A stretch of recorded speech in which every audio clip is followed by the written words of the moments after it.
Selamat pagi anak-anak. Hari ini kita bertemu lagi.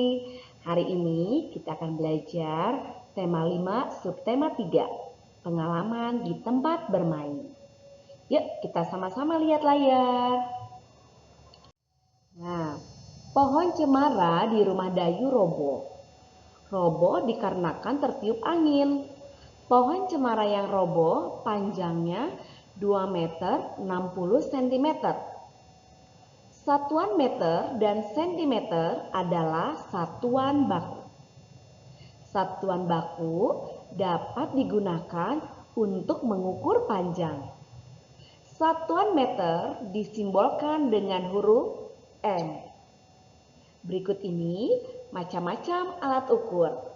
Alat yang digunakan untuk mengukur dengan satuan meter, juga dengan satuan sentimeter.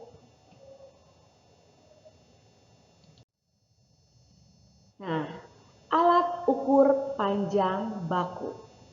Coba kita lihat.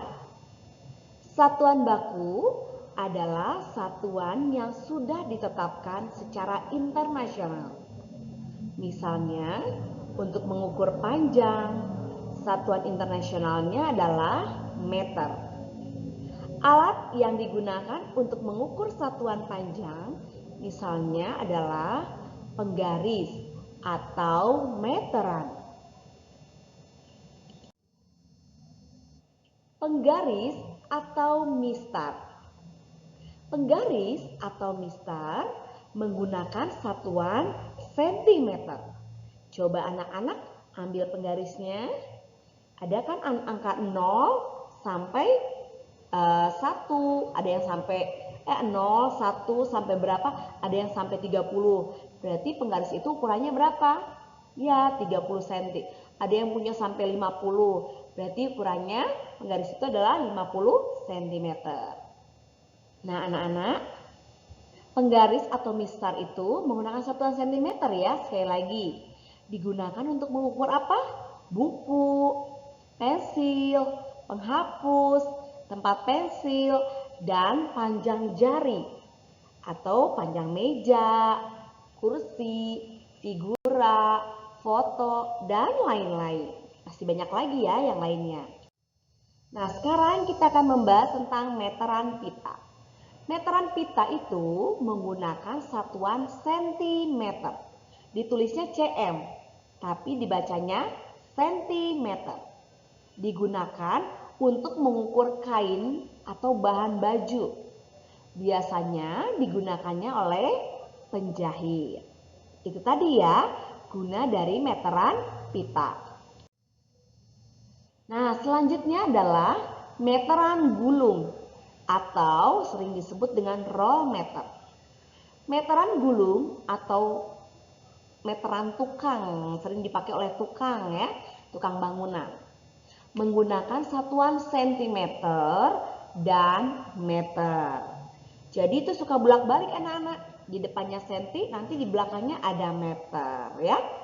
Kegunaannya untuk mengukur panjang tanah, panjang pintu, meja, papan tulis juga bisa, kursi, dan tinggi badan. Begitu ya. Sering digunakan oleh tukang bangunan. Jadi kalau misalnya penjahit bisa nggak pakai ini? Tidak bisa ya. Nah, sekarang kita akan belajar tentang mengukur satuan panjang. Sudah pernah kita pelajari ya, tapi kita ingat kembali.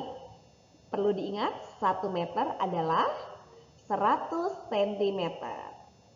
Berarti kalau 3 meter berapa cm ya?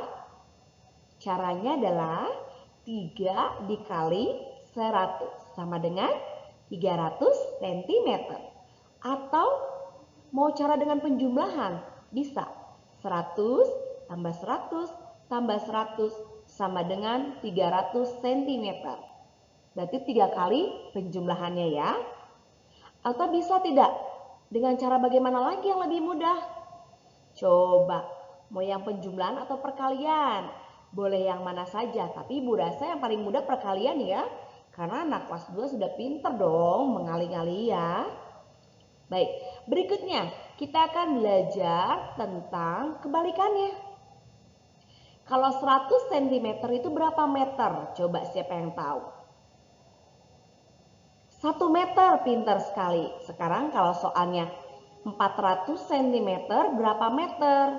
Caranya adalah kita bagi 400 dibagi 100 sama dengan 4 meter.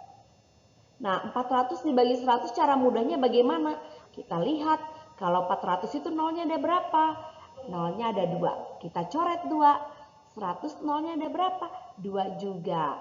Berarti 400-nya berubah jadi 4, 100-nya berubah jadi 1. Jadi 4 dibagi 1 sama dengan 4. Jadi jawabannya adalah 4 meter. Paham ya? Oke, selanjutnya. Benny melihat teman berlatih drama. Jarak Benny dengan teman yang berlatih 4 meter. Alat untuk mengukur jarak adalah apa ya katanya tadi? Rometer atau meteran. Oke.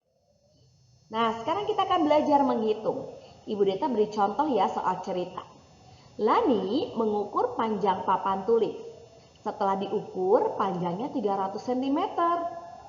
Artinya, panjang papan tulis tersebut sama dengan berapa meter? Alat ukur yang tepat untuk mengukur papan tulis adalah apa? Yuk, coba kita kerjakan.